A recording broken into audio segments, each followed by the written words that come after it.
It is 7 o'clock. I'm going to call the meeting to order. And the first thing we're going to do is a pledge of allegiance. Everybody stand. I pledge allegiance.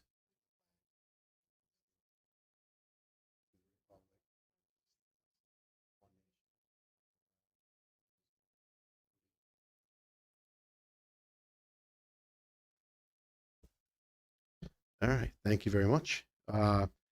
Do I have a motion to go to executive session on an issue concerning details of the medical, financial, credit, or employment history of a particular person or corporation? All right. Motion by Jerry. Do I have a Second. second? Second by Travis. All in favor?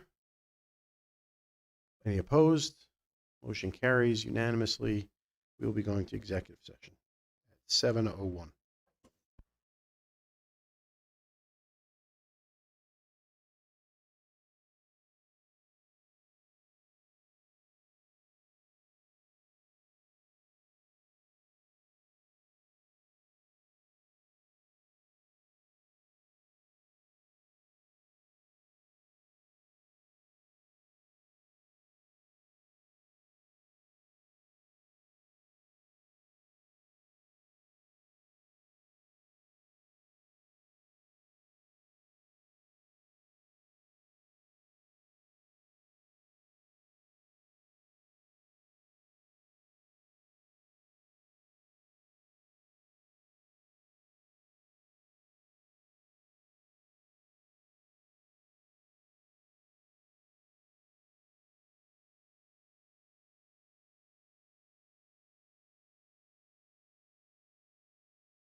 into open session. It's 7:51. Thank you, everybody, for hanging in while we were in exec, and we're going to get rolling. All right. Number 3, correspondence. We have no correspondence tonight. Number 4 is public comment session for items that are on tonight's agenda. We have none. And we're going to get into number 5, presentations. It's going to be the class of 26 senior trip. You guys want to come up? Oh, do you want to go? Do you want to pass?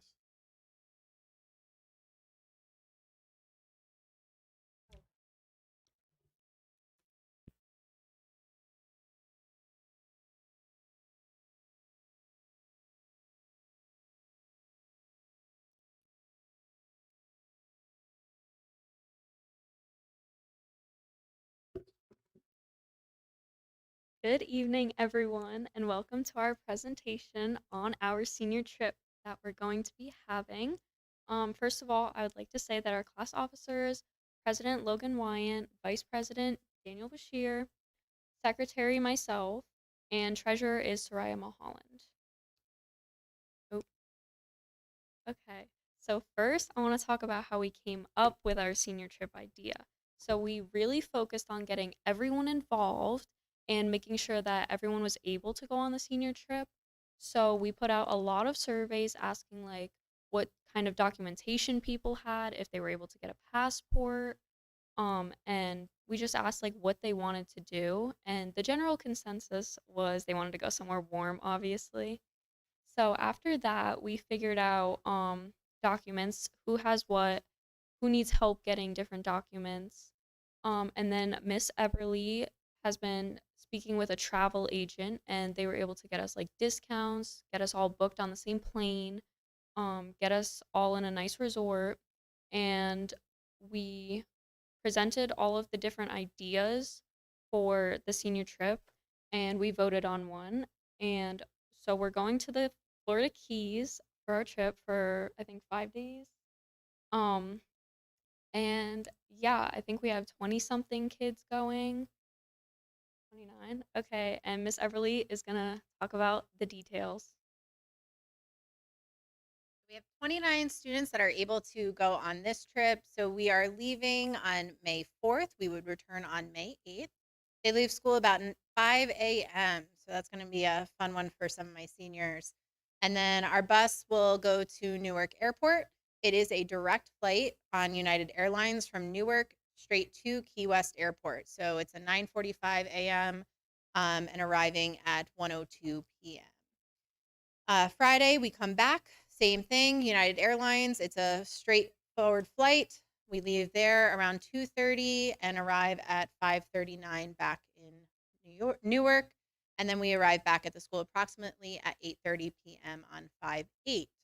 Some of the details in there. So one of the things the kids did a really great job with is they took all of the ideas that the seniors had for the senior trip, and they were wide ranged. We had many input surveys that went out, and they had a lot of ranges of trips.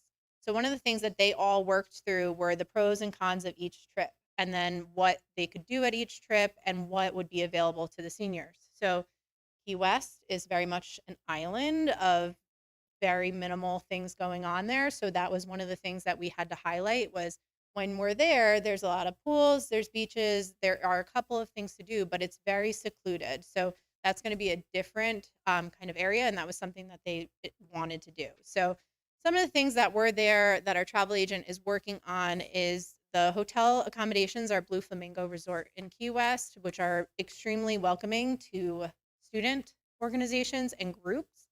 They have also provided a free shuttle for us and to use while we're down there. So they have a hotel shuttle and that's open for all their guests, but they're willing to work with us as a group and they will book it for us. And that is a free transportation for us while we're there. So that was a pretty cool opportunity to work with them. Mallory Square is the shops and street performers and different vendors that are down there. The Key West Aquarium is there. Fort Zachary Taylor State Park is there, which has the beach and the historical points. There's obviously the beach, and there's multiple pools at the resort, some water sports, some snorkeling. And this trip is really going to give them the opportunity to kind of choose what excursions and what things that they want to do. because we'll be able to kind of divide out. It's a bigger group, so they're able to kind of go and do some different things with chaperones, and then they can kind of come back to that resort, or they can stay at the resort the entire time. So there's some different areas there. And that was all something that they worked through and they discussed with the senior class. They did meetings, they put all this information out, and they did put a lot of work behind this to recognize and try to include everybody in that. However, we do know this is not everybody's favorite thing, so we did have some other options that they're going to talk about in our the rest of the presentation. That's you, right? Hello. Sorry for how I'm dressed. I'm coming from a theater rehearsal. Come to Newsies tomorrow. So for our day trip class ideas, our cheapest one would be ice skating. It would cost people nothing to go, and we would just be doing it at the fairgrounds here. Another one we were thinking of would be to go to the movies. We haven't moved forward with picking a movie or anything like that, but we thought it was just an easy, simple one that people could go to and would just be a day trip. Another trip that we would do would be the Statue of Liberty, which would be educational. And we just think that that would be a really good trip for a lot of people to do, especially because our class never got to go to the Statue of Liberty because of COVID. Another trip that we want to do would be the Cartwright Water Park, which we have been fundraising for. And the other one would be the Six Flags Amusement Park. So kids can go to whichever ones of those they want. They can sign up for them. So yeah, thank you. All right. Good evening, guys. To go on those trips, we have to fundraise a lot of money. Therefore, we're fundraising the chocolates, which is $2 per bar. And if you sell the whole box, the $30 will go towards your senior account. And our second main fundraiser is our blanket. There you go, Savannah will hold them up for you. And if you guys are cold, you guys could buy them. I'll keep you warm. And they're $25. And if you buy one, $10 will go towards your senior account. And those are the chocolates. And our third fundraiser is talent show.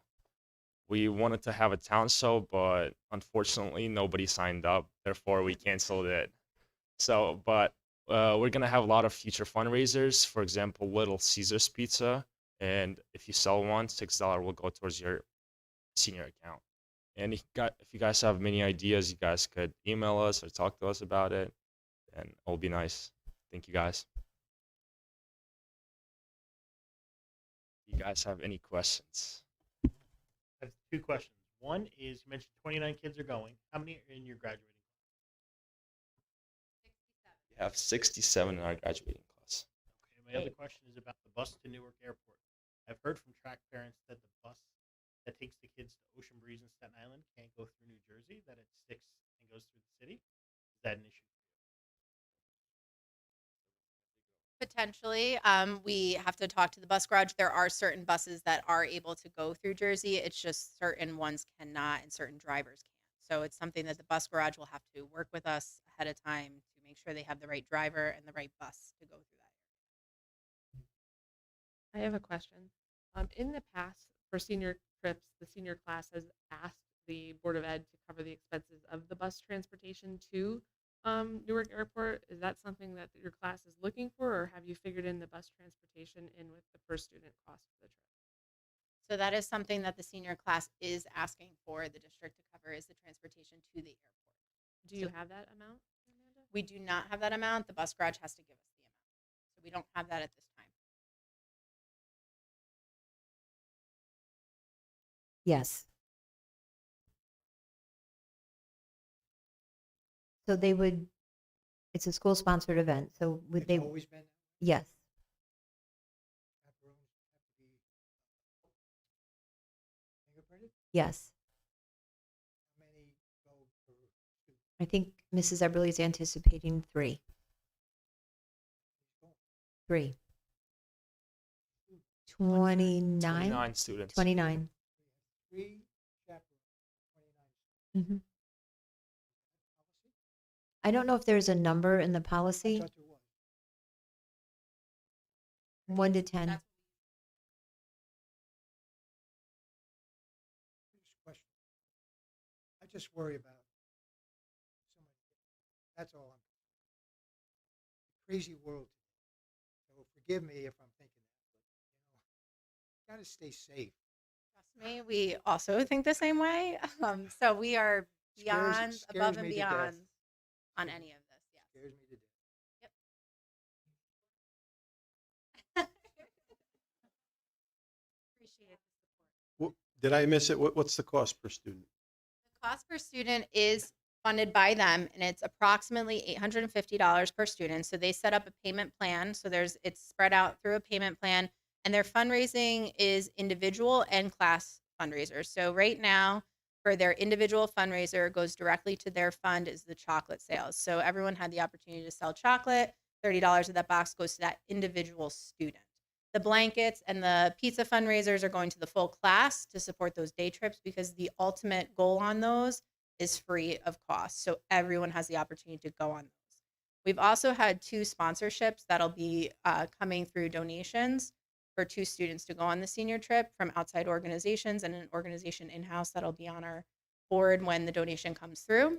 And those are being sponsored out. 2 students are going sponsored for these trips. So we do have that going on as well. And students were made aware to come and speak to me. Some have. We've arranged some different payment schedules and some things and worked really closely with our families. And Miss Everly, the chaperones, there's 3 to the 29, not you plus 3. Nope, it's 3 to the 29. Yep, The blankets are how much? $25. And the timeline to get them? We have them in-house right now, so until they run out. Oh, there you go. I'll take 4. Daniel will be on it. Oh, go ahead. Thank you, Mr. Dean, for supporting us. And if you guys would like to buy it, you guys get them. I think there's some board members who'd like chocolate.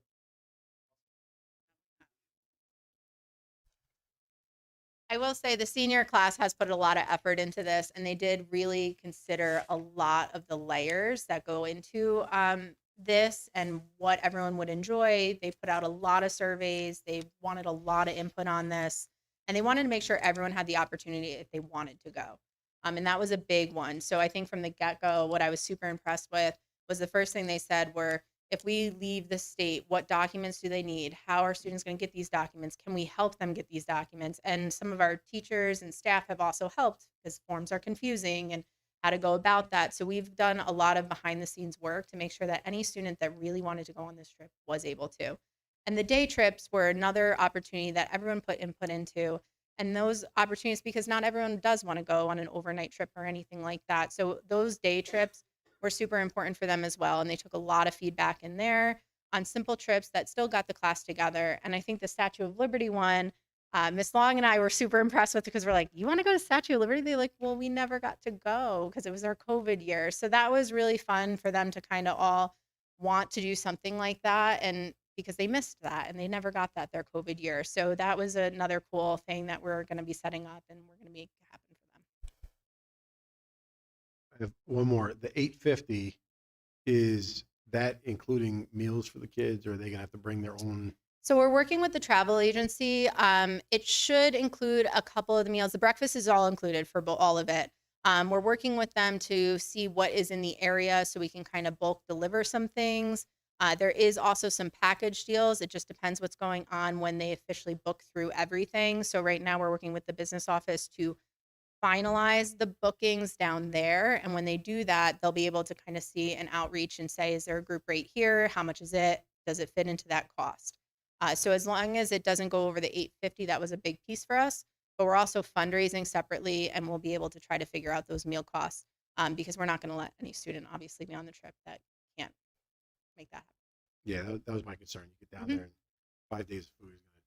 Yeah. So breakfasts are already set.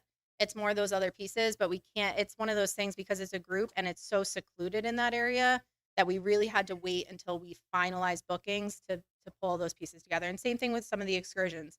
Not every excursion is for everyone. Not everyone wants to even go to the ocean part. And that was another piece that helps being such a secluded area is we can send a group of 10 to do something while another group stays and goes to an aquarium. So everyone kind of has an option and we can separate out and divide. So everyone has an opportunity to do what they would like to do. Anybody else? Have fun. Okay. Next up, we're going to roll right into the administration presentations. Who wants to go first? Frank's going first.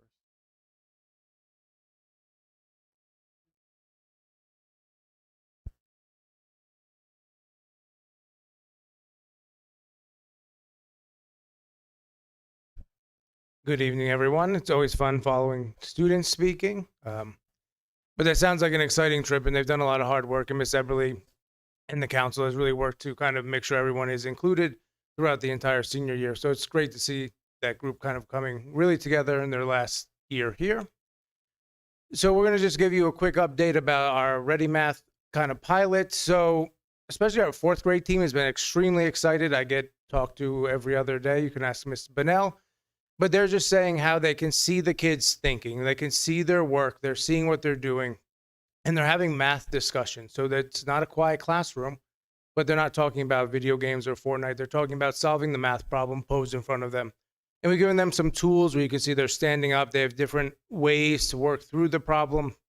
And they're learning how to do it in multiple different avenues. So it's a problem, but they're solving it in 2 or 3 different ways and then discussing it and having those kind of conversations about why one student used this technique versus another one. So it's really been great to see, and we're going to continue looking at it and meet and kind of do an evaluation in the next month or two to see if Ready Math is where we want to go or if we want to stick with big ideas. Our new teacher academy is something new. We worked with our mentor coordinators to kind of make sure our newest teachers have the most support we can give them.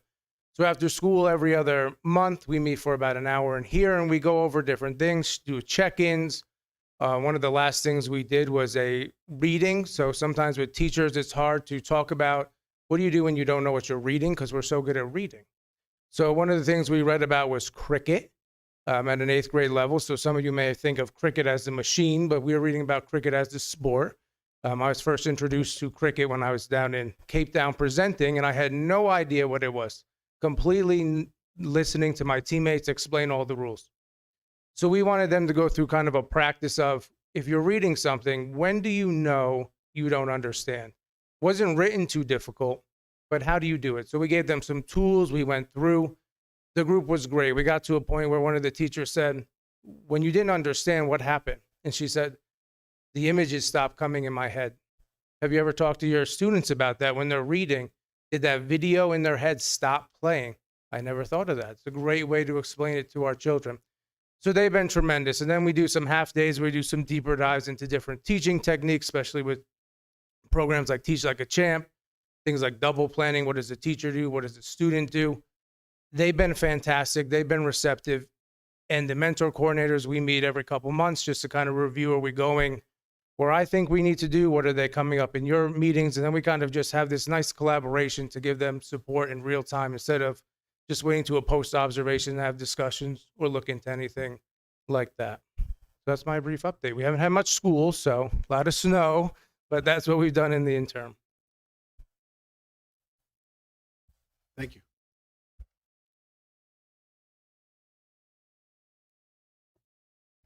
So I will say good evening, everyone. And I just want to say we are in the middle of our annual review season. With all the snow, we've had lots of rescheduling to do, which is always a lot of fun. One thing I will say, this year we did try to set specific days for the case managers to limit some of the disruption in the classroom. That is working out really well. However, the snow days are not. But I will say the parents all really did get a update in the beginning of the year in their case manager letter saying when their meetings were. So we have had a lot less the day before, the day of, I need to change a meeting or a scheduling conflict that way. So that's been really good. We are still continuing with our collaborative IEP review. We continue to look through our IEPs and look at consistencies, expectations. And next month at our extended day, the plan is to really come up with some consensus around language for the different portions of the IEP. So that's about it. Aside from snow days and rescheduling, we're trucking along in the PPS department.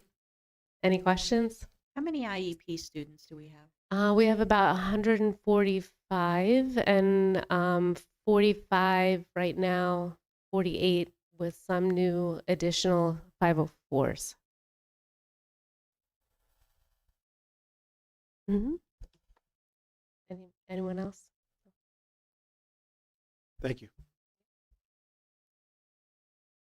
Good evening. We are still coming down from the excitement of our Bear Bash. For those of you who attended, we certainly appreciated you being there. And I appreciate the board recognizing the thank you letter that was forwarded to you last time we met. From what you can see, it was an extremely successful night. Part of my retirement plan is still not party planning, but that party planning was not anything that I did alone. So I'd like to start off by just thanking Tanya Hugler. She was a huge part of making that night a success, in addition to all of our extracurricular groups, our clubs, athletics, our teacher TVTA association, as well as our TESA association. We had a number of volunteers that evening, including our student volunteers. And so, as we were planning this event, a last minute idea had to do with making a volunteer pass for those students who were coming in, dedicating their time to the evening to help out in some of the activities that were happening that night. And those badges were literally a lanyard with a cardstock piece of paper, and the students wore them and sought me out no matter where I was for that evening to find this tag. They were extremely proud to be able to be part of the event, and it was amazing to see how helpful they truly were. When they were put at a station, our students stayed at that station until I encouraged them to go get a grilled cheese. I think they would have just stood there and just engaged with all of our families that were here that night if I would have let them. But I did make them take their breaks. But overall, as you can see from the smiling faces and really just the feedback that we've gotten from the thank you letters. So for every community partner that came here that night that was in this space, each of them received a personalized note signed by myself and Ms. Hugler for participating, and some of them even responded. So the comments that you see there are just truly the appreciation back for them to be able to be invited to our first Winter Bear Bash. I have not called it an annual yet, although I have a feeling that it's going to become that. But we are already in the works of planning our Summer Bear Bash, and as I had alerted before, our Winter Bear Bash was very specific, just our community relation partners. And it was an isolated group that we were trying to get in. We were successful with that. But our Summer Bear Bash will go ahead and be the big, broad event that we are familiar with, making sure that we invite all of even our local clubs and partners. But we are already planning that Summer Bear Bash and maybe an annual winter one. We'll see how that goes for 2027. Any questions? Thank you. Thank you.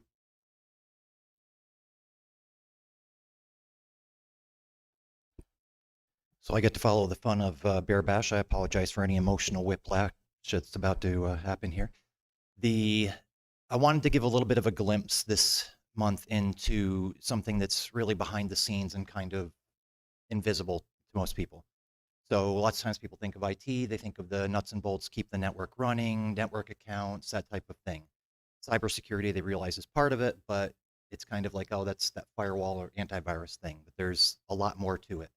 So what I'm doing tonight is giving you a glimpse of we process the news in the cybersecurity realm on a regular basis, on a daily basis, and we're constantly looking to see are any of the threats that are being announced a threat that we need to be concerned with here at the school, that we need to do something to address.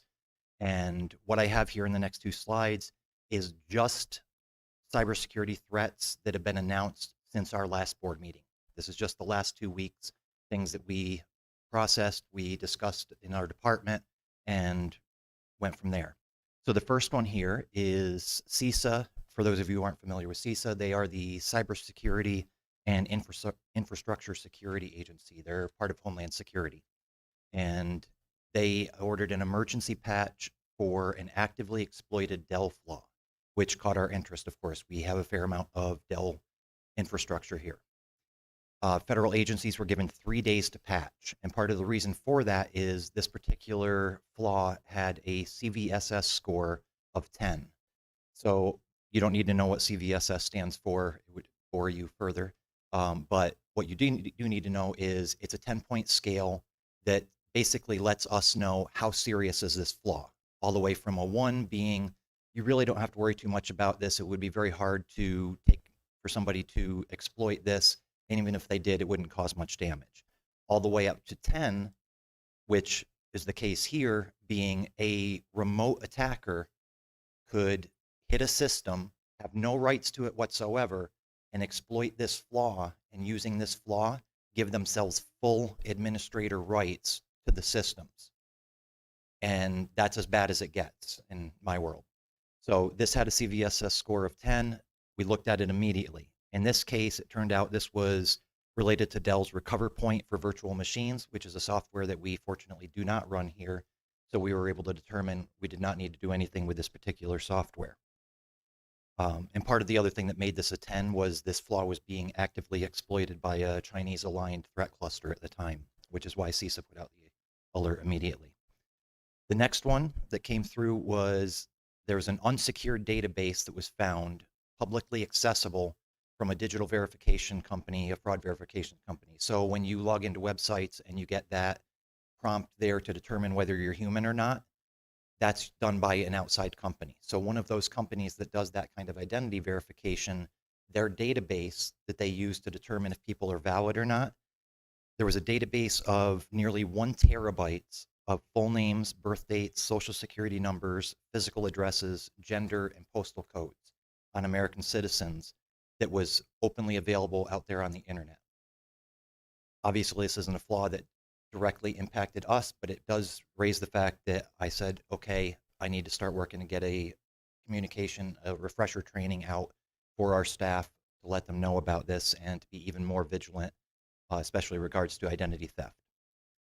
The next one was there was a Beyond Trust 0-day exploit, almost a perfect 10 score as well, a 9.9 on this one. So Beyond Trust is a security vendor. They provide antivirus. They provide other security products. And while they're not a vendor that we use here, it did underscore for us as we were talking about this that the tools that we use to protect ourselves can also be targets for attack. They can be things that attackers can use to exploit for us, which really has 2 lessons there. One, how important patching is. We're constantly patching systems. The number of different systems that we have to be aware of for patches and stay up to date on, it's incredibly important that we are always up to date with those.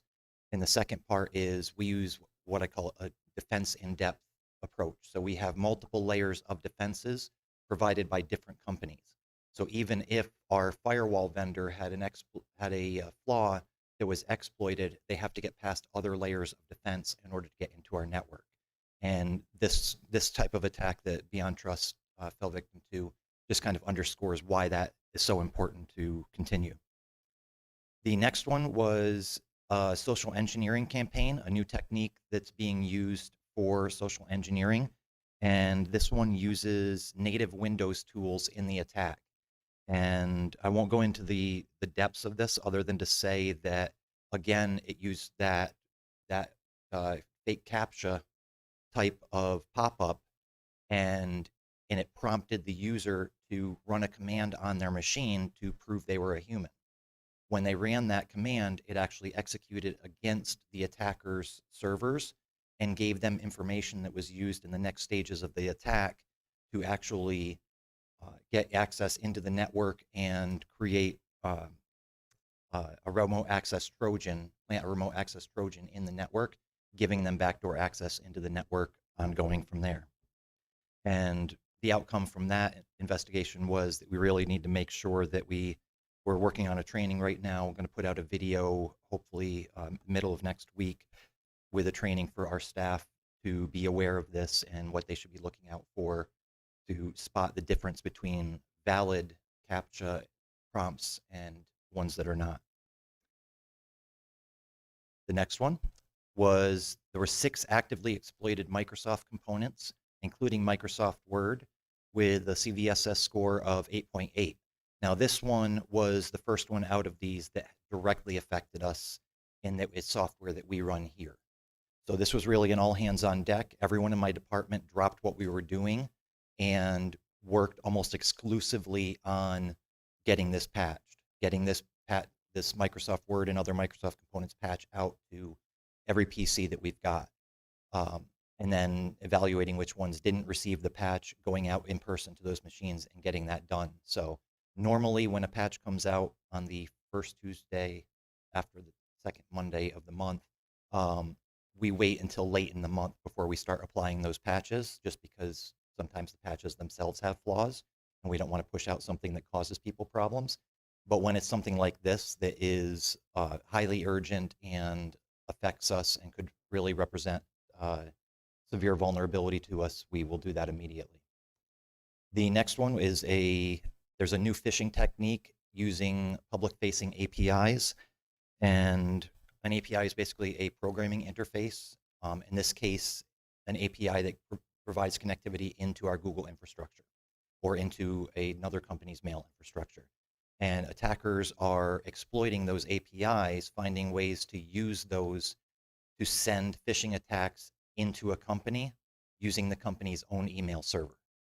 So if we fell victim to this type of thing, it would mean that our users would be receiving messages that could potentially hold a virus payload or other methods to initiate attack, and it was coming from a valid Tri-Valley email address, which means it would bypass the vast majority of our virus filters and those types of things. So from this, that's triggered a review for us to go through, look at every one of the APIs that we have into Google and make sure anything that we no longer need is disabled and removed. And that's still in progress right now. And the last one I have for you, just because that wasn't enough for 2 weeks, was the Red Report 2026 came out the day before I did this slide, or the day that I did this slide. And that is a report from one of the major security vendors on the trends they're seeing in the past year. And what they're seeing is a shift in attacker techniques from immediate encryption. You've heard me talk about ransomware before. It's a big threat for school districts, and obviously it can cause a ton of damage. The problem from the attacker perspective is a ransomware attack is very noisy. When they start encrypting your network, you know about it immediately. And we're all trained to take action immediately, start segmenting off the network, shutting machines down, trying to limit the damage, and the attackers are then closed out. They don't want that. So now what they're seeing is in the past year, 80% of the top 10 attack techniques are now dedicated to defense evasion, persistence, or command and control, which means getting a foothold in the network and a backdoor in so that they can access your network and extract data out whenever they want. All of this is done as quietly as possible, with the object being that they can be in there for months or even years without you realizing it. Unfortunately, school districts are not well equipped to spot this kind of attack. The types of software that are necessary to reliably spot these kinds of attacks are not things that school districts are really looking at yet for the most part. I have one plan in mind for dealing with this, which I'm not going to publicly discuss. Anybody after the meeting wants to know, I'd be happy to discuss that with you. But I yes. was just curious what we do as board members to send you a separate email or. Yep, absolutely. Two separate ways. You can either forward that right over to me, or there's also in your email, whenever you have an email message open in Gmail, you will see on the right-hand side, there's an orange fish hook, and that is for phishing report. So if you have a message, looks like phishing, you can click that and use that to report the phishing email to us as well. But if it does look very targeted, please just email me or even call me on that immediately, because if you're receiving a targeted attack message, it's highly likely that other staff are as well. So, Aaron, first off, we may need a translator for some of what you just said, because I'm sorry, I tried hard not to get into the lingo there I'm and looking stuff. at a lot of stuff up there. I purposely No. didn't tell you what CVSS score stood for and stuff. No, I want to thank you for you are in your craft, and it's incredibly important, because I know a lot of people in this room do not know what a lot of this stuff is. I don't know what it is. And largely, we try to keep it invisible because we prefer that we're the only ones that can't sleep at night. It's immensely important, and thank you. You're welcome. Thank you. Aaron? Yes. So Tim kind of beat me to the talk button, but I just wanted to thank you and your team for everything that you do. Keeping up to date on all this is monstrous task for your department and keeping our staff, our students, us, everybody in the district safe from these cyber threats. And thank you very much to you and your team. Thank you. With this last threat, how many of you feel that it affected or potentially affected? The Microsoft Word one? All of them, Oh, all of them? In our school, across the spectrum. oh, they're just in these ones that I outlined here. Probably with the scope of these ones, just about every American is affected in one way or another by one of these. So it's not just schools then? Oh, no, absolutely not. For-profit organizations are even more vulnerable because they've got bigger IT budgets. They tend to have even more software and everything that they're using.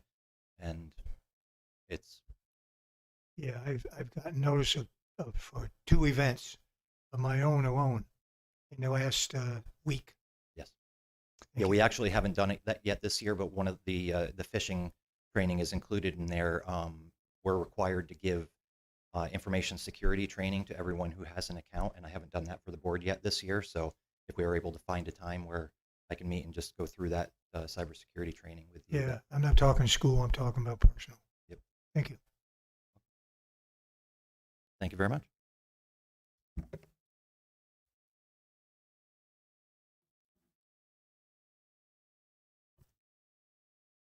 Okay, so I'm going to talk about some things that have been going on in the secondary school.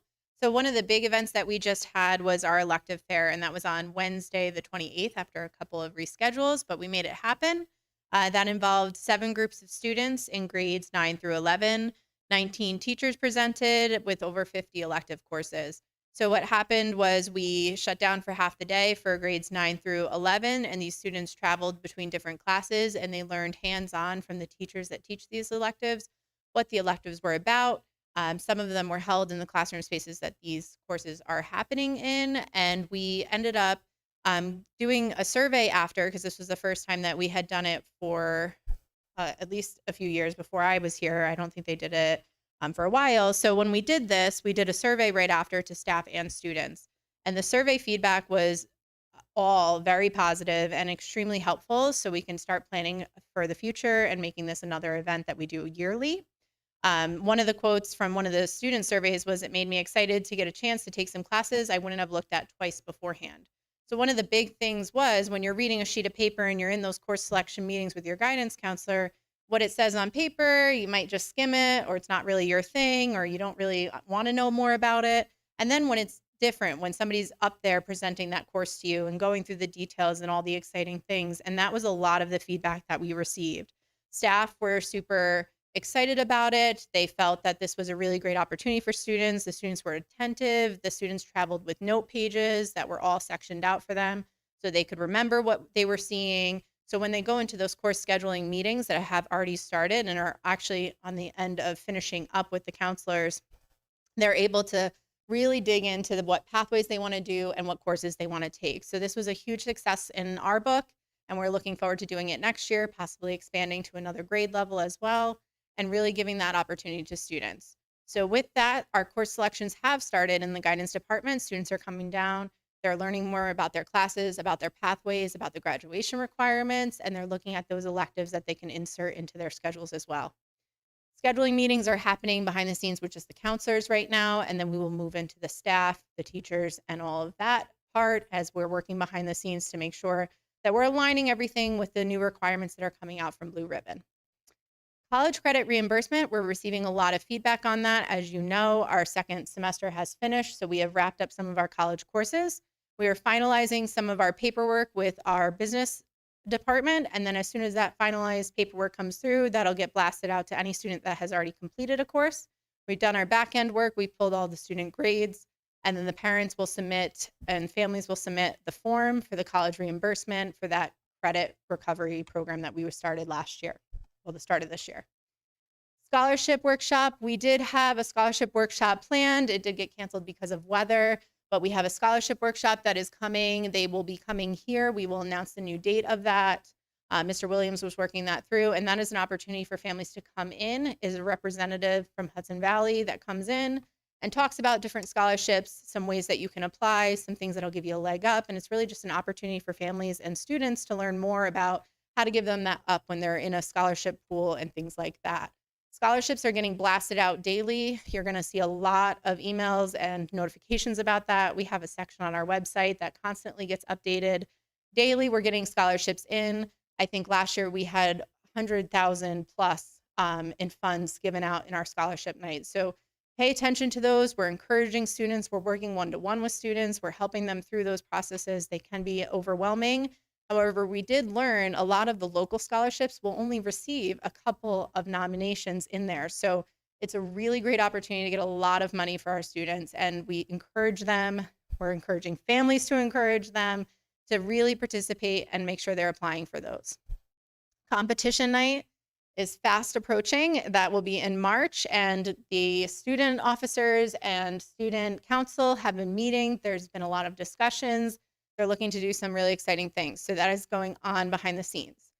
State testing is coming up, which means our teachers and students have been trained. So our staff all get a yearly refresher in CBT simulation, and then we also do our Regents training. So all of our staff have now been updated for the year for all of our testing that it will be coming up. We also got chosen for some testing simulations. That's through our computer-based testing. We've already completed those, and those are off, and those were successful. Last year, there was a hiccup at the state level. So I don't know if you were aware or saw in the news and media, New York State had an issue with their CBT testing. It was a complete state server end. It was not on our end. It did put some stress on our students. Our staff were quickly flexible. Our tech department was involved. We were all hands on deck and made that happen. But it did put some hiccups in last year's. The state is reassuring us. Of course, we never know. So we are hopeful that we will go off without a flaw, but our staff were incredible in that moment and very flexible. And our students really did not feel the huge impact of that. We really were able to work with them through that. So our simulations went through, our ends are all clear, we're good to go. iReady diagnostic information, that's our 7th and 8th grade diagnostic. They just completed their mid-year assessment. And that information was mailed out to families, as well as some information on how to read those reports. So that is something that our 7th and 8th grade families have received. PLC work, we're continuing to dig deeper into some of that common language that we were talking about, some gaps, some acceleration areas, and our assessments. So every PLC group is at a different level. It's really catered to what we need in that department. And every department is kind of focusing in now and honing in on different components and different pieces. And I really think everyone is starting to really feel the value in these. And, you know, it's been a great area that we are able to work with those staff one-to-one, and an administrator is able to sit there and kind of work through those pieces with them. And it's really become a collaboration piece that I've enjoyed, as well as I think some of the staff. So we're really starting to see some of that work, and we're really feeling those effects and the positivity that comes out of that. Any questions? I have one regarding SUNY Sullivan. Mm. So this year they changed the enrollment for the classes. Mm-hmm. Is Mr. Williams or guidance able to tell us if there's a problem with the students' enrollment? Only because I know several parents were very confused by how the process is now working, and Yes. I want to make sure that every student has the ability to take the class that Absolutely. they sign up for. So there's a few components there. So Mr. Snyder and I did some work last summer, and we went to the college itself and met with them and explained some of the hiccups and some of the concerns that we had and some of the concerns that our families had. So we went and met with them. Some changes were made. Some changes were made late. Some notifications, some security measures were breached there. So we finally were able to pull it together, and they did change their registration halfway through the school year. So that came to us about a week before classes had already started. And then they gave us a few days to get everybody registered on an online component, which can be confusing. However, some of it was still printed out. So we have, again, I have talked to the college, I have called them, I have emailed them, I have let them know kind of the burden that this is.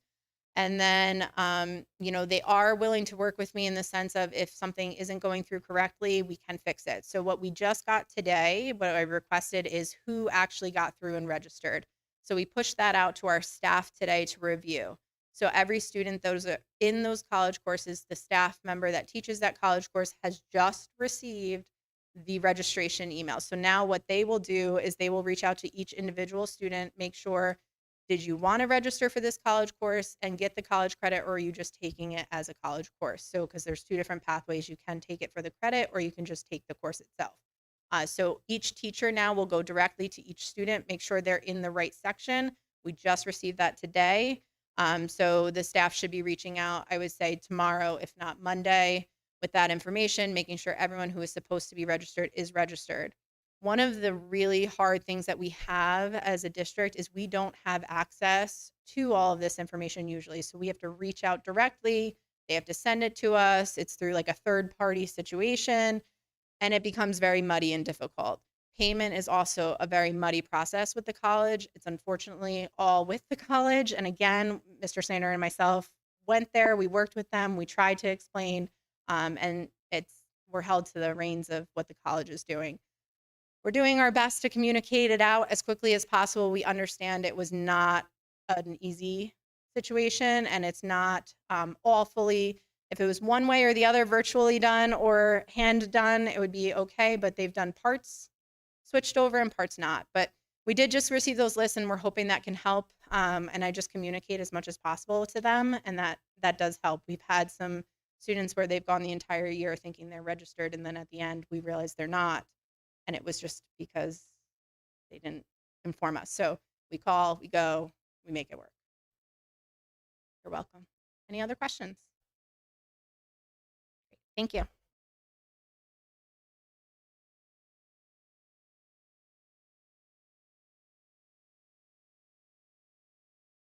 Hello, everybody.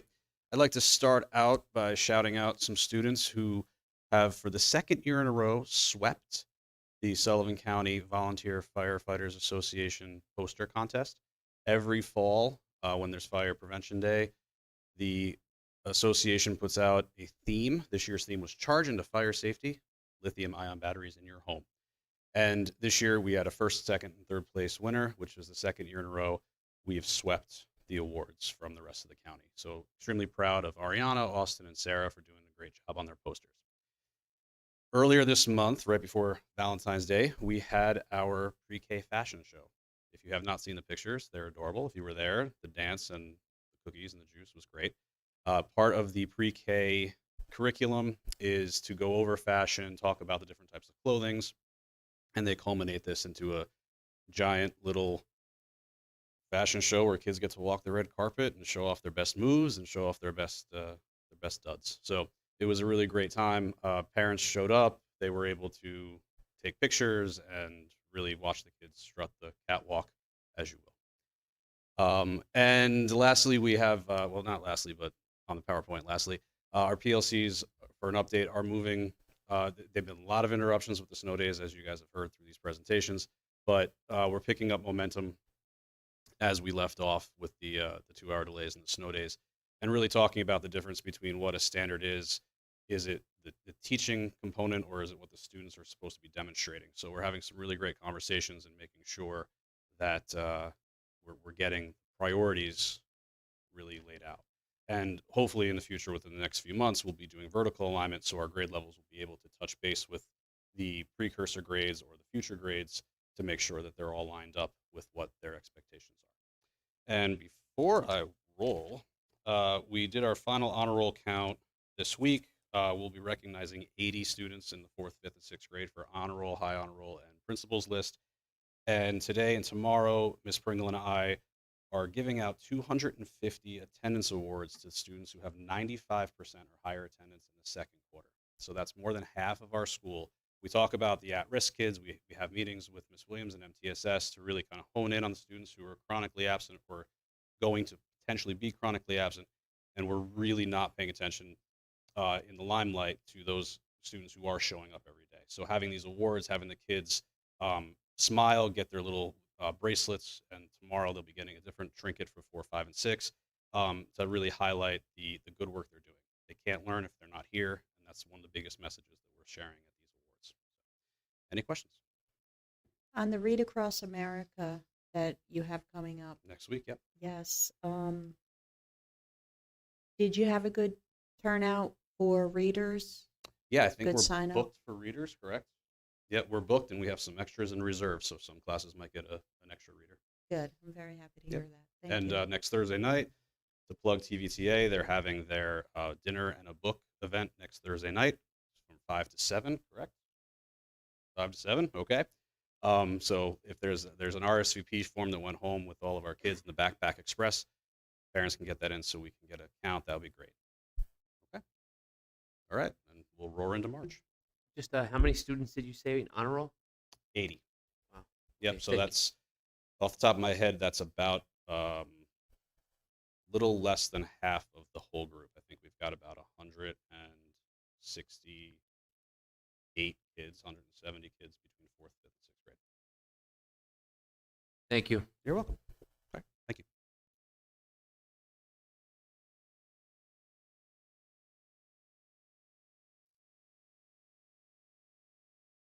All right, good evening, everybody. So, quick athletics update. We are in the home stretch of the winter season.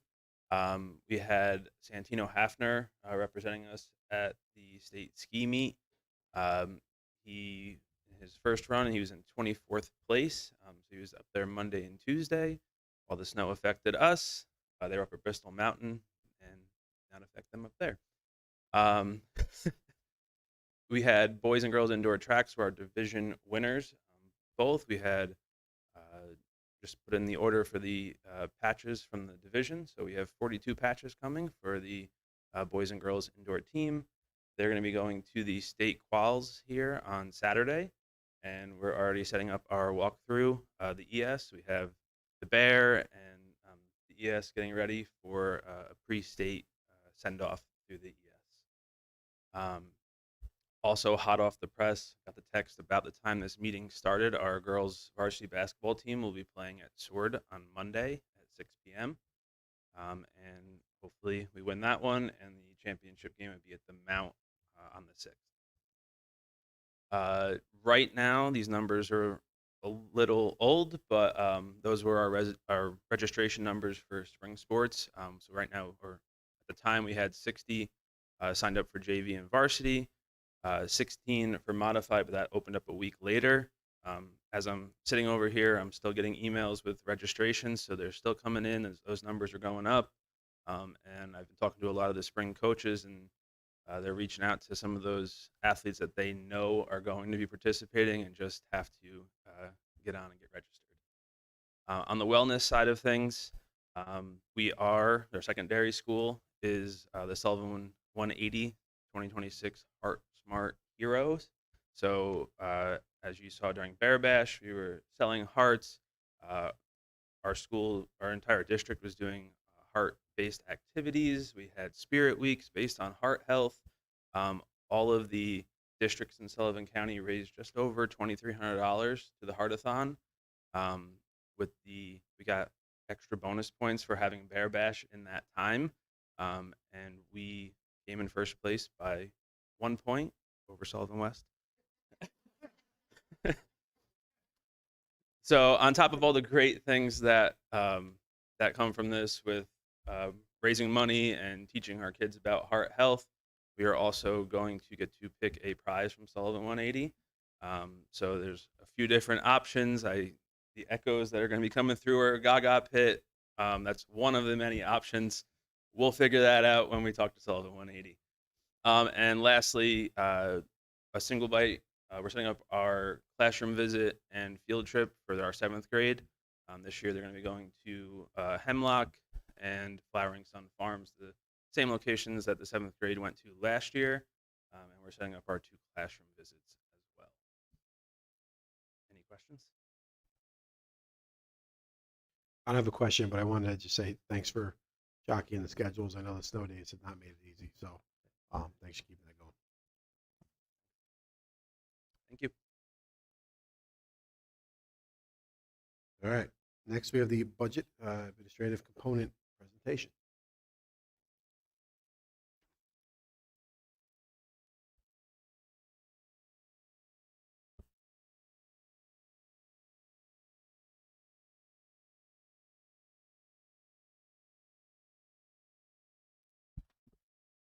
All right.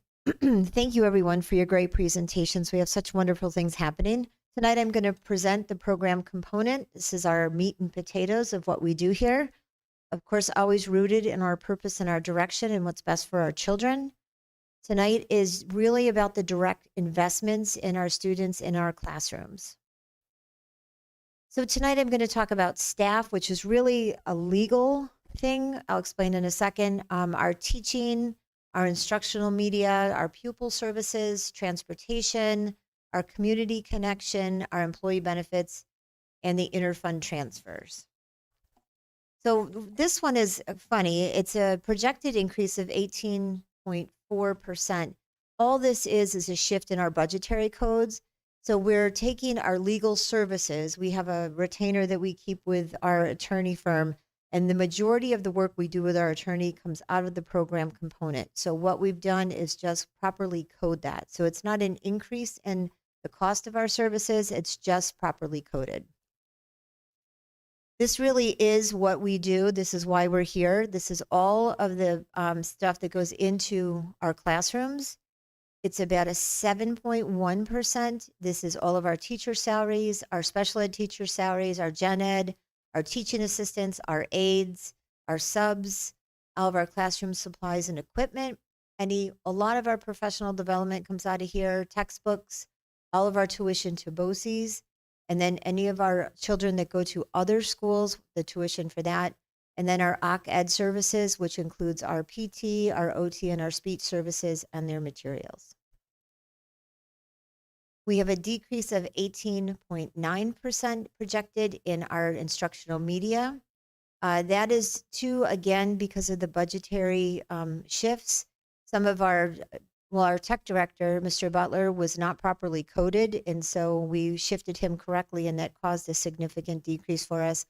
And as Aaron was talking a lot about all the intricate stuff they're doing to keep us safe, he's also doing a lot of work to lower the budget for technology by working with BOCES, looking at BOCES, what can we buy from BOCES that's going to be aidable and save us a little money there. Our pupil services, this is a projected increase of 19.5. And again, this is a budget code correction. So our psychologists and our guidance counselors weren't properly coded before, and now they have the correct codes. We did not have our attendance person in this, and they are now. And then just really our supplies, materials, and contractual health expenses that we have. This also has our athletic salaries and our BOCES costs. And I'm going to show you the BOCES slide at the end, but we contract with BOCES for Huddle, our Huddle camera, and we are super blessed to be able to have our Huddle camera at various locations so we can capture all of our athletic events at home. But we also contract our officials. And one thing we did this year was we used 3 officials at the majority of our games. Next year we won't. We're going to go back to 2, unless it's a game that we really feel like we need to have 3 people on the floor watching, and really doing a great job for us. And that will do, so this will actually decrease a little bit. Pupil transportation is going up about 2.4%. And this is our daily stuff. This is our busing, our field trips, our sports, and our late runs. The reason it's not really going crazy is, the CPI index, that kind of controls what happens with our transportation contract. The diesel fuel runs are projected to be about 4.5% less this year. Gas is going down.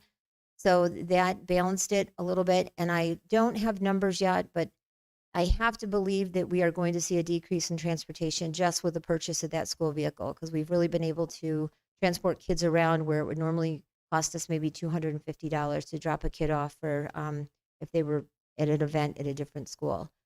Let's see what I would say about that. One thing I do want to just kind of point out that we are so lucky about is our late runs. So we run a 4:15 bus in the afternoons, and we run a 5:15 bus in the afternoons. And so that has allowed us to, when we brag and say we've got 150, 160 kids staying after school every day for academic support or clubs, part of it is because we can give them a ride home. And that's really a bonus for our kids.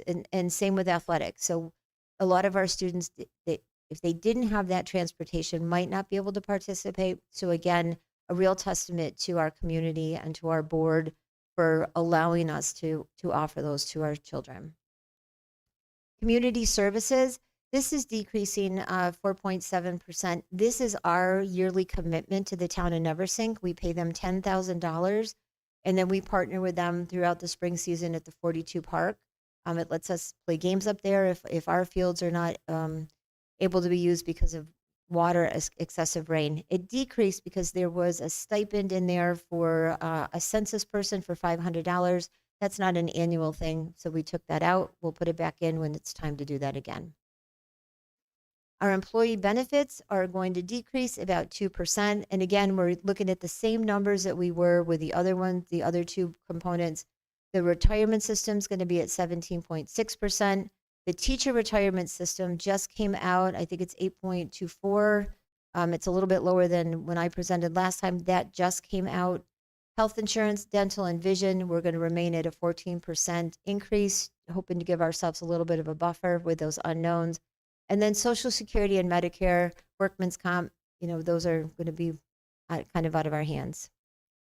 The interfunds transfer, there's no increase in this, and this is kind of an interesting one. The interfund transfer is the difference between what the federal government gives us for a grant and what the state approves that grant to be. We always have to fund the difference. So if, for example, let's say we have a Title I grant from the state for student services and it's $100,000, but the state only says it's worth $80,000 or 80%, the district always has to make up that difference to maximize that federal grant. So that fluctuates. It depends on how much we get from the federal government, and it depends on how much the state gives us in value back. We always owe 20%. Sometimes we owe a little bit more. So that's a wash every year. It's just something we have to do internally to make sure that those federal grants are filled completely. Here's a look a little bit at what we use BOCES for and what the projected costs are. So we have our career and tech program. We have special education and related services. We have our alt ed. We have our Spark and ITAP. We're just really intensive services for some of our students. The related services are the nursing, anything that goes along with that. We purchase all of our computers, our hardware, software, Chromebooks, laptops from BOCES. Our athletics, as I was talking about, comes out of that. Our library services, which is our automated system, and then we can do some interloans between BOCES and other districts. And then our arts and education, which is, I explained last meeting, we took great advantage of, and we've saved almost $19,000 so far in field trips for kids. They're proposing a 17% increase in the BOCES budget. Again, the good news is we pay for seats, and if we don't fill those seats, we get that money back. So we might say we want 55 seats for career and tech, but we might only have 47 kids go. So we'll be reimbursed at the end of the year for those seats we don't use. Same with any of the alt ed. So we might project we're going to have 4 kids in that program, 3 kids in the intensive programs, but we really only use 1. So we always get reimbursed. So this year we budget about $450,000 for our reimbursements annually from BOCES. This year we're going to end up with a lot more. They put a project together. They were working on the cosmetology space at BOCES. They had some issues last year and they weren't able to get that completed. So we get the reimbursement because we've already paid into that. So it fluctuates. So that 17 will change because it's based on the seats that we've kind of ordered. So here's an overall look at the program component. We are looking at a 3.37% increase overall. We're keeping things as tight as we can. We're trying to be very mindful.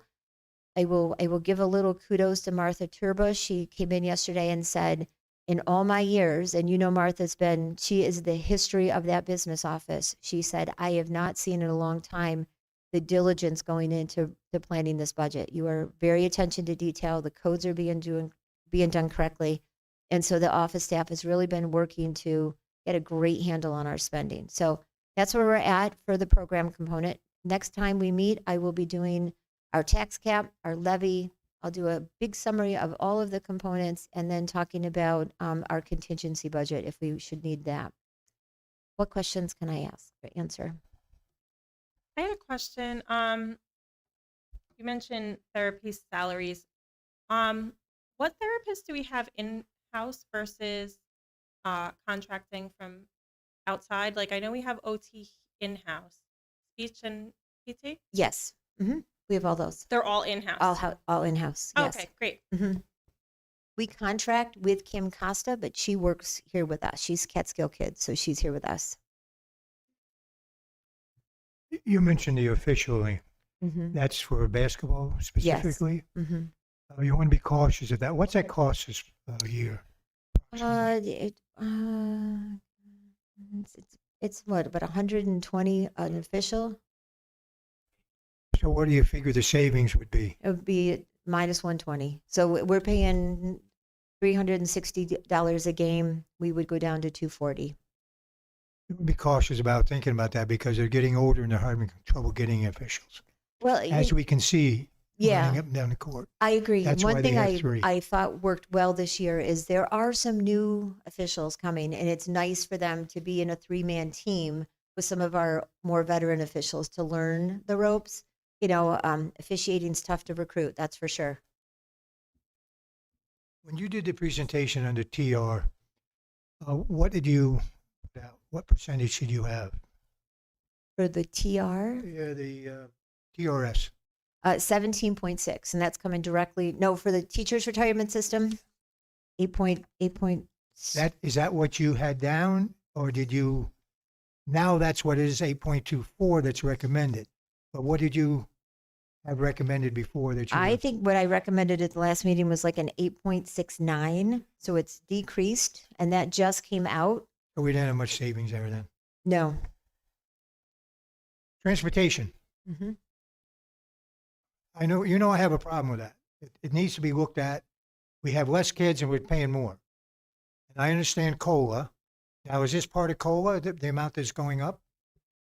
2 point. Yeah. So 2.42%? So we don't have that cost, the consumer price index yet, but we anticipate what that is. What's going to save us is the diesel fuel. The cost of fuel is going down 4.5%. We really need to look at that. Mm-hmm. I've been saying that for 3 years. Thank you. Aaron, when will BOCES be coming to present to us? So we can arrange for BOCES to come at any time. I have a superintendent's meeting tomorrow, so I will certainly inquire about what would be a good time for them to do that. Yes.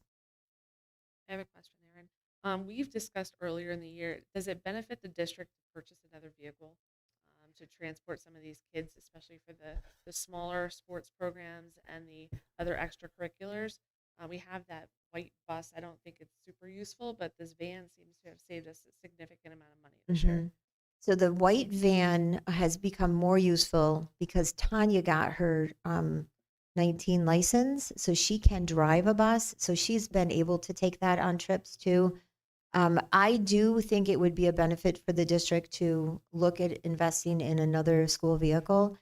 The one we have right now has a recall with it, and it's limiting us a little bit in how many kids we can actually transport. And we're having a heck of a time with Toyota trying to get a replacement, and they don't have a plan for the recall. The second seat has got some welding issues, and so they're recommending that nobody sits in it. Don't worry about any of us that all rode down to New York City in it. We're fine. But we've been really battling with Toyota to get a rental, something. I do think another school vehicle is something we should look into. Let us finish the budget and look at where we stand for this year, and it might be worthwhile to make that investment. To get a school Suburban, which would be a choice of mine. I think the van was about 41,000. I think the Suburbans are going at about 61,000. A little bit more room, better in this kind of terrain that we have. But again, us being able to transport, a lot of us have become occasional drivers. It's really 15, 20 minutes for us to hop in the car and take kids someplace. And if that saves us $250 a run or something, we are more than willing to do that. So we'll look into that. I saw a vehicle at the administration a number of times. It appears to be like a catering vehicle. It didn't appear to have plates in the front. What is that? Is that ours or? That belongs to a staff member. Okay, thank you. Mm-hmm. roll right into the superintendent's report? I sure do. So it'll be very quick. A couple of things. Ellenville Central School is doing a capital project right now. They're working on their field and their track, and I know they've been talking to area schools about possibly using their field and track. I know Mr. Crudelli is in contact with them. Rondo is going to be hosting their big invitational here in May, but they are asking for opportunities to come here and use our track for practice and possibly use our football field next fall for games. We're willing to listen to what they have, but it would not be feasible if it was going to impact any of the stuff our students are doing. So it would not bump any of our students out. We'll get that information and then we'll come to the board to ask for your approval on that. The Cold War tax exemption, I wanted to bring up a little bit tonight. We have a total of 36 parcels in Sullivan County. That includes the town of Fallsburg and the town of Denning and Ulster County. We believe of the 36, 26 of them are eligible for the Cold War exemption. If you break that all down, it's about $8,200 total in a tax exemption for all 26 parcels total. And if you divide that over our taxpayers, which is about 5,500, it would be about $1.40 on average for each household to cover that exemption for these veterans. So I am going to ask tonight for the board to consider an emergency resolution for this exemption. Just want you to think about that. I too want to give a little bit of an update on our emergency closings. We banked originally for 7 last year. I think Mrs. Foley knew it was coming and we moved to 8.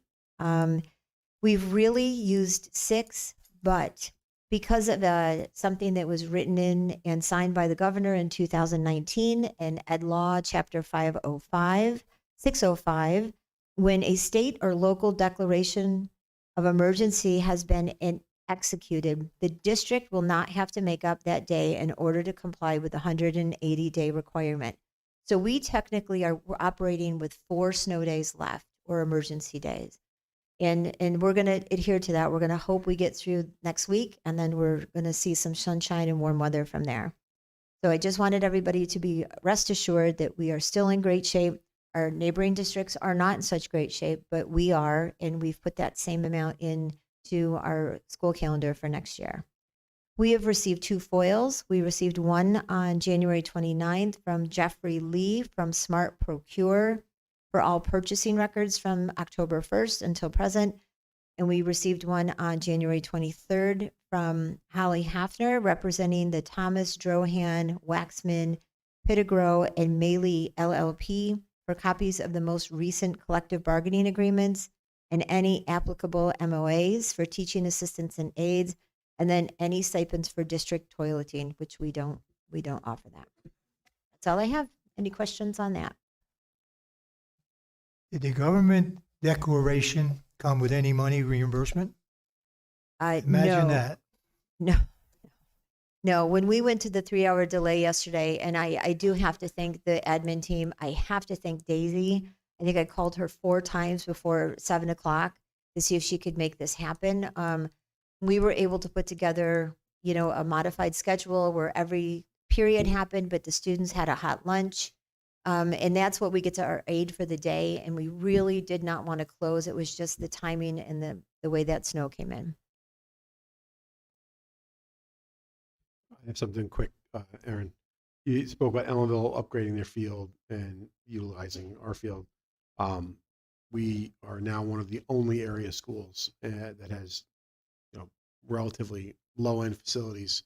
Liberty, Monticello, Eldred, Ellenville, you name it, they're all getting upgrades. I would really like for this administration to make that something that is a forefront item. Yes, we met with land architects yesterday. We're going to be finalizing our contract with them for the next board meeting.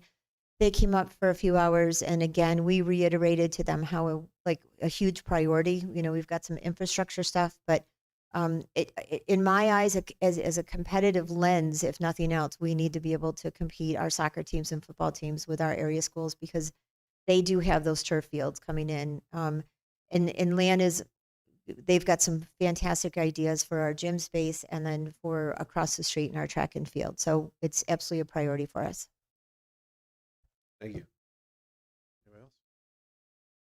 All right. Thank you, Aaron. Item 7, items the board wants pulled from tonight's agenda. Do we have an item?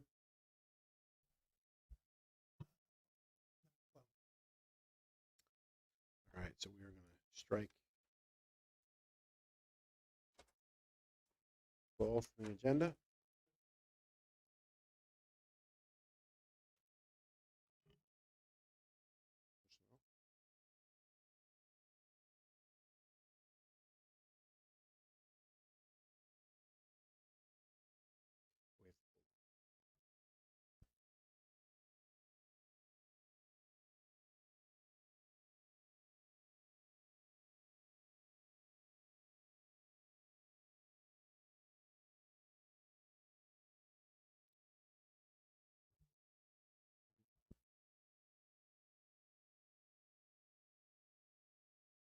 All right, so this is a resolution to approve the entire consent agenda minus item 12. This is an action. We'll need a motion in a second. Motion. Motion by Jerry, second by George. I believe we're going to be an electronic vote on this. See the vote.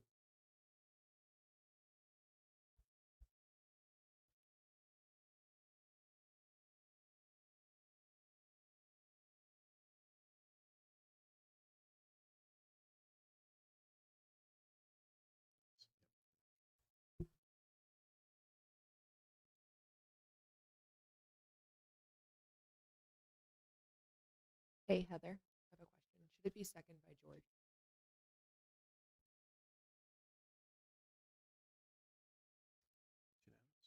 All right, that was unanimous. And we're going to move on to. All right, we're going to go to item 12 on the consent agenda, personnel.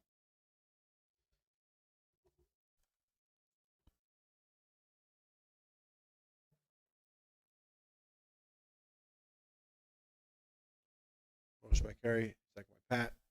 Discussion? Turn your mic. Question on certification.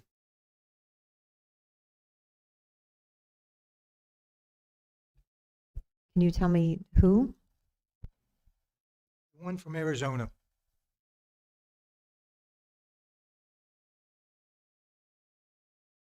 Okay. Tell me what your question is on the certification. Certified in New York for teaching. All right, let me pull her application here. I don't see any references other than Arizona.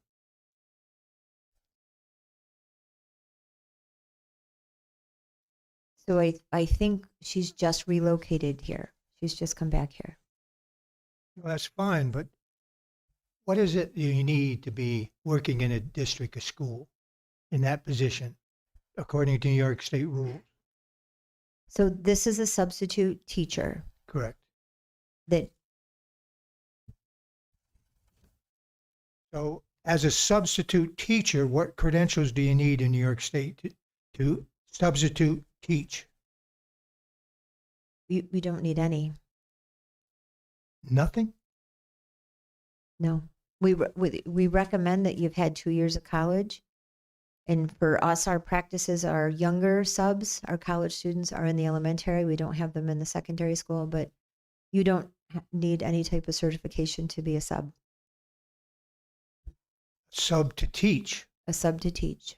And what does a teacher need in New York State to teach? A teacher needs a New York State certificate to teach. Very interesting. Some states have a reciprocal program, so you could be certified dually in different states. Mm-hmm. Very interesting. All right, so we have a motion, we have a second. I think we're by hand, right? A hand vote if you approve the personnel section. And Any opposed? All right, 8, 4, 1 opposed, which is George. Motion carries. All right, moving on to number 13, old business. This is going to be an action. Have a motion? Jerry, do you have a second? Second. Second by Travis. Any discussion? All right, let's proceed to vote.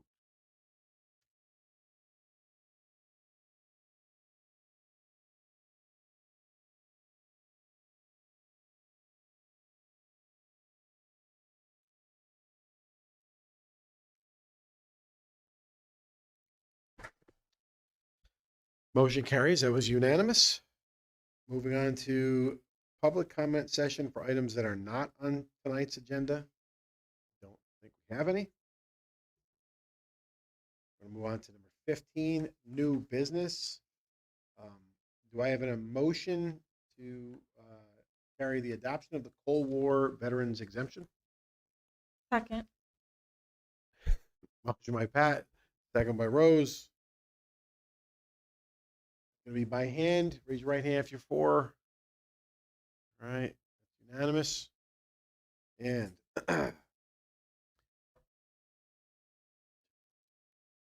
be it further. Whereas pursuant to section 458-B of the New York State Real Estate Property Tax Law, school districts are authorized to provide a partial exemption for taxation for qualified Cold War veterans, and whereas the Board of Education of the Tri-Valley Central School District recognizes the service and sacrifice of Cold War veterans residing within the district, and whereas the board desires to extend the Cold War veterans exemption to eligible veterans not currently receiving any other veterans exemption currently authorized by the district. Now, therefore, be it resolved that the Board of Education of the Tri-Valley Central School District hereby adopts the Cold War veterans exemption pursuant to section 458-B of the New York State Real Property Tax Law, and be it further resolved that the exemption shall apply to school district taxes beginning with the next assessment roll prepared after the effective date of this resolution, and be it further resolved that the district clerk is directed to provide a certified copy of this resolution to the appropriate municipal assessors and county officials as required by law. All right. Item 16, we have the board comment section. Start with you, Tammy. I'd just like to congratulate all the second quarter honor roll students on a job well done. That's all I have. Rose? I just want to wish good luck to all the athletes who are competing in postseason.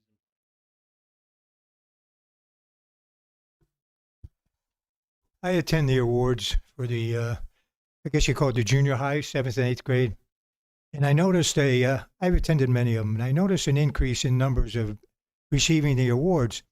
So I asked someone that was well-versed in knowing what's going on in Tri-Valley, and he mentioned that cell phone use was a big one.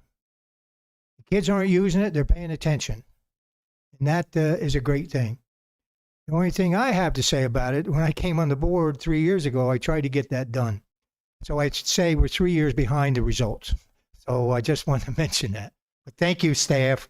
Thank you for the kids that's learning that. Another thing is, last fall, we had some, at least I did, some anxious moments and comments in reference to the geese on the field. And to this date, I presented what I need to present. The committee is no longer in existence.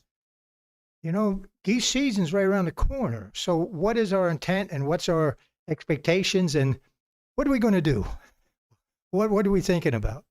I think that's important to talk about because we talked about it quite a lot last fall. So I'm just wondering. Thank you.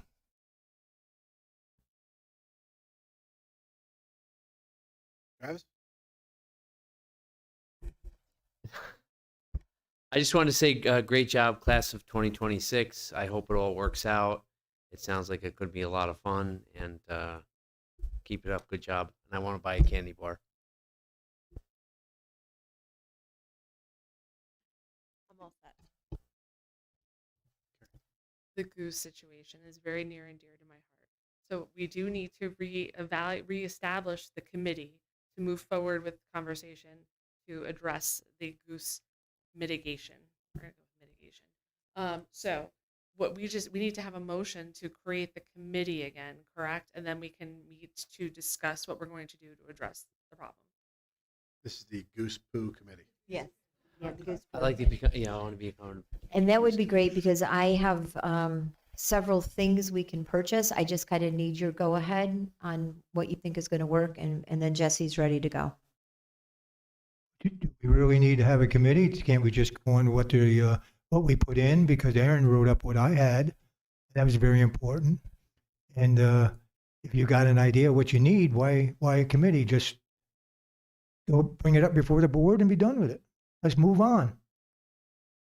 I'm fine without a committee, believe me. Okay. It's not Yeah, gonna I break my mean, heart. All right. Right, I mean- all right. So I will have for all of us our suggestions of what we're going to purchase to put out there. And then the I can- cost mainly too. you know. Yes. Yep. And then the letter. Yes. Okay. Thank you. Mm-hmm. I'm good. Okay. Thank you, everyone, for your presentations tonight. All right. And we're wrapping up winter sports. Big thank you to the coaches. Ton of time and effort put in. Thank you to staff for jockeying around a number of snow days and events. And thank you to cast for always having things set up out there, raising money, getting shirts. You guys probably don't hear about how much that they do, but you do a ton. So I see you in the back there, Deb. So give you a shout out here because it's important work, and our kids wouldn't get all that stuff if they didn't do it and their volunteers. Thank you.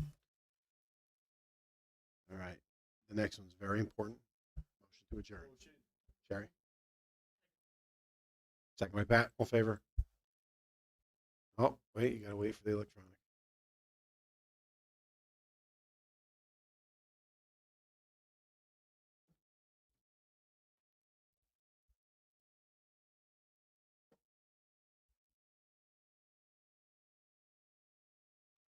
Hit the button.